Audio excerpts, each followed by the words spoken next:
Un des points importants sur cette forêt, c'est qu'on ait toujours l'impression d'être dans une forêt, non pas dans un parc périurbain. Donc il y a une vraie césure entre le périurbain, le milieu urbain et le milieu naturel de la forêt.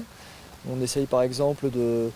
Tout le mobilier est en bois, il n'y a pas de revêtement en bitume en forêt pour que vraiment les gens se sentent en milieu naturel. Imaginez l'équivalent de 800 terrains de football côte à côte. Eh bien, c'est la surface de cette forêt de Seillon dans laquelle les Burgiens viennent s'aérer, se ressourcer ou faire des découvertes. Oh, de temps en temps, pour se promener, je mets le vélo, puis après je fais une petite marche par là dans la forêt. Pourquoi est-ce que vous venez ici ? Au calme. C'est le calme.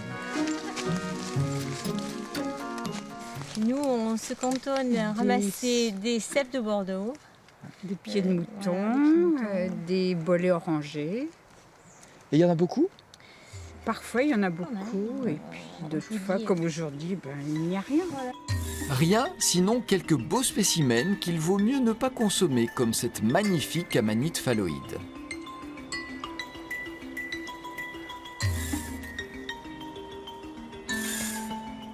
Les véritables joyaux de cette forêt, ce sont ces arbres, en majorité des chênes, souvent bicentenaires, qui sont coupés pour des usages nobles. On les retrouve entre les mains d'ébénistes, ils servent à fabriquer des parquets, mais pas seulement.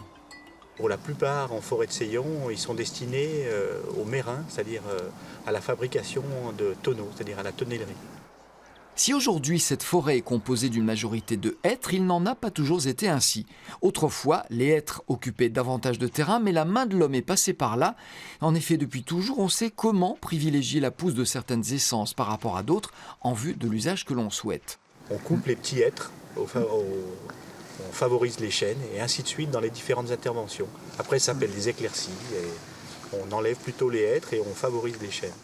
De tout temps, les forêts ont alimenté les histoires les plus fantastiques. Celle-ci n'échappe pas à la règle. Il faut dire qu'on y trouve des choses bizarres comme ces trous d'eau qui ont pourtant une explication toute simple. C'était des stocks de munitions qui avaient été faits par les Allemands, cachés sous la canopée de la forêt.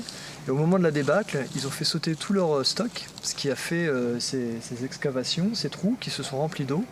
Et ils sont devenus en fait des zones très favorables aux amphibiens. On y trouve notamment un petit crapaud qui ne paye pas de mine, qui s'appelle le sonneur ventre jaune. Il y a quelque chose de très intéressant et de particulier à l'œil, c'est qu'il a des pupilles en forme de cœur. Voilà.